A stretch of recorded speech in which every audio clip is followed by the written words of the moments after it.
আমাদের কিছু কাজ আছে।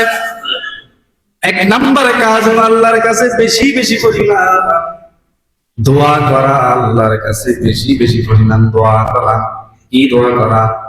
আল্লাহুম্মা, আমার সাথে বলেন, আল্লাহুম্মা ইন্না নাসআলুকাল জান্নাতা ওয়া নাউযু বিকা মিনান নার।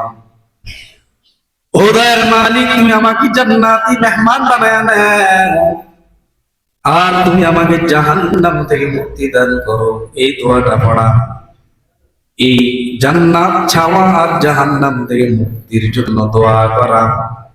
আর জবানের মধ্যে সব সময় কালিমা জারি রাখা। কি জারি রাখা? কালিমা।